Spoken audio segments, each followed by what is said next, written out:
بیوی سے ہم بستری کرنے کے بعد یہ چھوٹی سی غلطیاں کبھی نہ کرنا، ورنہ آپ ان غلطیوں کی وجہ سے نامرد بھی ہو سکتے ہیں۔ اور ہم بستری میں کون سے کام حرام ہیں، اپنی بیوی سے ہم بستری کتنے دن کے بعد کرنی چاہیے، یہ سب باتیں اس ویڈیو میں بتائی جائیں گی۔ آپ سے گزارش ہے کہ میری ویڈیو کو مکمل دیکھیے گا۔ بسم اللہ الرحمن الرحیم۔ السلام علیکم ورحمۃ اللہ۔ محترم ناظرین، بیوی سے ہم بستری کے بعد ایسی کون سی غلطی ہے جو بھول کر بھی آپ کو نہیں کرنی چاہیے؟ اکثر ہمارے پیارے یہ غلطی کرتے ہیں کہ جب وہ ہم بستری کرتے ہیں یعنی جمع کرتے ہیں تو فوراً ایک کام کرتے ہیں جس کی وجہ سے مرد اور عورت میں جنسی خواہش کم ہو جاتی ہے اور ان کا جسم تناؤ میں آ سکتا ہے۔ ناظرین، اور آج کے موضوع پر آتا ہوں۔ دنیا کی تقریباً 80% آبادی اپنی فطرت کے طریقوں کو ہی نہیں جانتی۔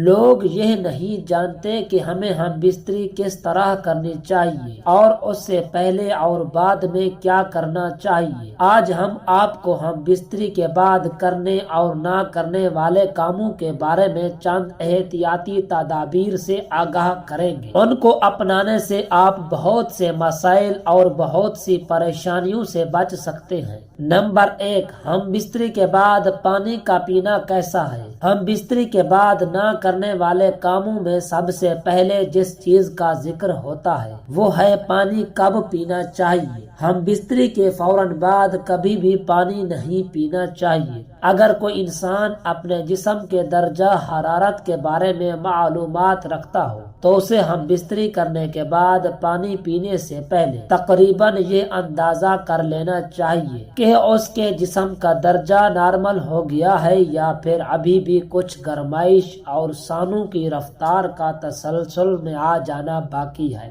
عام حالات میں ہم بستری کرنے کے تقریباً آدھے گھنٹے اور سردیوں میں تقریباً 1 گھنٹے تک پانی پینا چاہیے۔ اس سے مرد کے عضو تناسل میں سختی کم ہو جاتی ہے۔ نمبر 2، ہم بستری کے بعد فوراً کھلی ہوا میں جانا۔ ناظرین، بہت سے ایسے افراد جو ہم بستری کے فوراً بعد کھلی ہوا یا گھر کے صحن میں یا پھر باتھ روم میں جاتے ہیں، انہیں اس سے اجتناب کرنا چاہیے۔ اس سے جسم کے پٹھوں پر برا اثر پڑ سکتا ہے۔ جسم کے درجہ حرارت کو نارمل ہونے کے بعد ہی بستر سے باہر نکلیں، ورنہ بستر ہی میں پڑے رہے۔ اور اگر سردیوں کا موسم ہے تو ایک دم سے اپنے جسم کے اوپر سے کپڑا نہیں اٹھانا چاہیے۔ نمبر 3، غسل کتنی دیر بعد کرنا چاہیے؟ ہم بستری کے فوراً بعد غسل کرنا بھی درست نہیں ہے۔ جسم گرم ٹھنڈا ہونے کی وجہ سے آپ کے جسم پر اس کے برے اثرات مرتب ہو سکتے ہیں۔ اگر آپ کو فوراً اس کا احساس نہ ہو تو بڑھتی عمر کے ساتھ اس کے نقصانات واضح ہونا شروع ہو جاتے ہیں۔ بہت سے ایسے افراد بھی ہیں جو ہم بستری کے غلط طریقے اپناتے ہوئے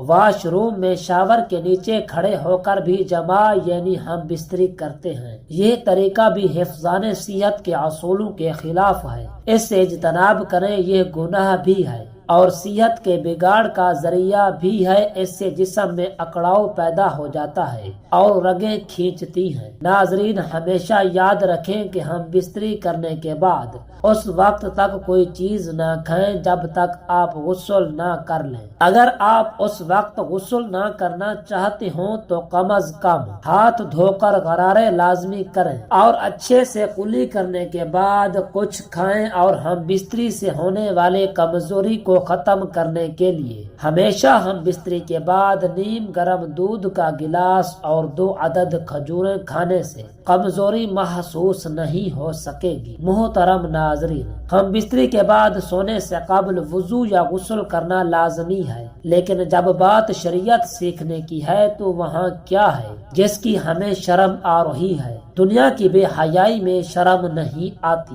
لیکن شریعت کی بات سیکھتے ہوئے یا شریعت کی بات کرتے ہوئے ہمیں شرم آتی ہے۔ تو ناظرین، بیوی سے ہم بستری کتنے دنوں کے بعد کرنی چاہیے؟ طبی ماہرین کی رائے، طبی ماہرین کہتے ہیں کہ ایک جمع سے دوسرے جمع میں اتنا وقفہ ہونا چاہیے جس سے قوت مردانہ میں کمی واقع نہ ہو اور جب بھی جمع یعنی ہم بستری کی جائے اس سے حقیقی لطف حاصل ہو۔ حقیقی لطف حاصل ہونے سے مرد کی جنسی قوت کمزور نہیں ہوتی اور عورت بھی مطمئن اور خوش رہتی ہے۔ طبی لحاظ سے 3 سے 7 دن بعد جمع کرنا چاہیے۔ 3 دن سپرم بنتے ہیں اور 4 دن بعد تحلیل ہو کر جسم کا حصہ بن جاتے ہیں، کیونکہ دن میں 2 بار یا روزانہ جمع کرنے سے چند ہی روز میں شدید کمزوری، سستی اور بلڈ پریشر کا مرض لاحق ہو سکتا ہے اور اکثر جوڑوں کا پانی ختم ہو جاتا ہے۔ جوانی میں گھٹنے آواز کرنا شروع کر دیتے ہیں۔ اس نقصان کی کسی بھی صورت تلافی نہیں ہو سکتی۔ خلاف ورزی کرتے رہنے سے آخرکار افسوس کرنا پڑتا ہے۔ زیادہ منی کا اخراج بار بار نہیں ہو سکتا، کیونکہ یہ چیز انسانی جسم میں وافر مقدار میں نہیں بنتی۔ طبی لحاظ سے 4 سے 7 یوم بعد ہم بستری کرنے سے جسم میں کسی قسم کی یا کوئی کمزوری نہیں ہوتی، وہ قدرتی حقیقی لطف حاصل ہوتا ہے۔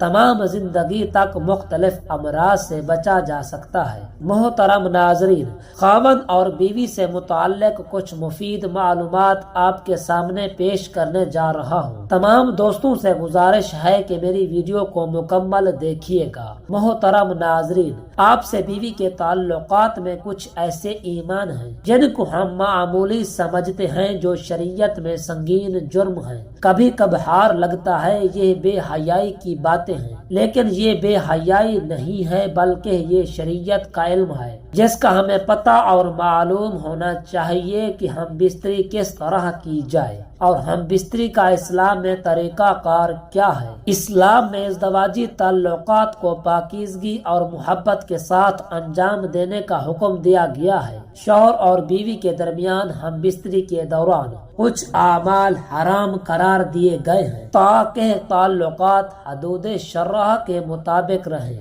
یہ 3 کام جو ہم بستری میں حرام ہیں۔ نمبر 1، ہم بستری کے دوران بیوی کی مرضی کے بغیر زبردستی کرنا۔ بیوی کی رضامندی کے بغیر زبردستی تعلق کو قائم کرنا غیر اخلاقی اور ناجائز ہے۔ نمبر 2، جس کو میاں بیوی کے تعلقات میں معمولی سمجھا جاتا ہے وہ یہ ہے کہ بیوی کا اپنے شوہر کو ہم بستری سے انکار کرنا، اپنے شوہر کو اپنے نزدیک آنے سے انکار کرنا۔ محترم ناظرین، نبی کریم صلی اللہ علیہ وآلہ وسلم نے فرمایا، محترم ناظرین، شوہر جب بیوی کو ہم بستری کے لیے بلائے تو عورت پر واجب ہے کہ وہ فوراً اپنے شوہر کی بات مان لے۔ ماں سوائے شرعی عذر کے، شرعی عذر کی وجہ سے بیوی انکار کر سکتی ہے، یعنی ایسی کوئی شرعی مجبوری مثلاً حیض، ماہواری نفاس وغیرہ ہو۔ اس معاملے کو خواتین جو بیویاں ہیں اپنے شوہر کو حق دینا چاہتی ہیں وہ اس بات کو مد نظر رکھیں جب اس معاملے میں کوتاہی ہوتی ہے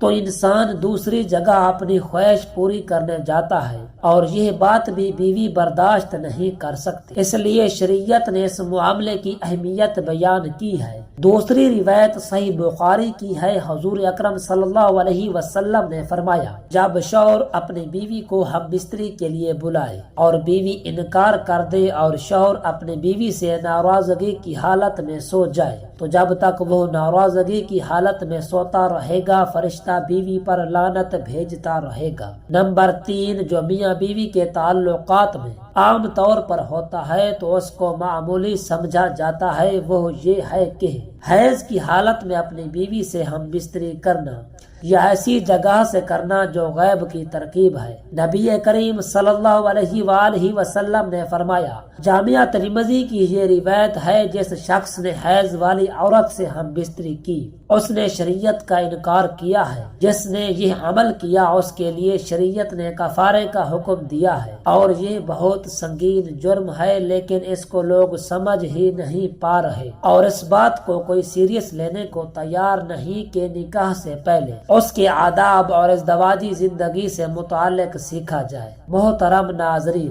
ہم بستری کے بعد سونے سے قبل وضو یا غسل کرنا لازمی ہے، لیکن جب بات شریعت سیکھنے کی ہے تو وہاں کیا ہے جس کی ہمیں شرم آ رہی ہے؟ دنیا کی بے حیائی میں شرم نہیں آتی، لیکن شریعت سیکھتے ہوئے یا شریعت کی بات کرتے ہوئے ہمیں شرم آتی ہے۔ دعا ہے کہ اللہ رب العزت ہمیں اپنی بیوی کے ساتھ حسن سلوک اور محبت سے رہنے کی توفیق عطا فرمائے، اور جو احکام اسلام نے ہم بستری کے بتائے ہیں ان کے مطابق ہم بستری کرنے کی طاقت اور توفیق عطا فرمائے۔ آمین ثم آمین۔ جزاک اللہ۔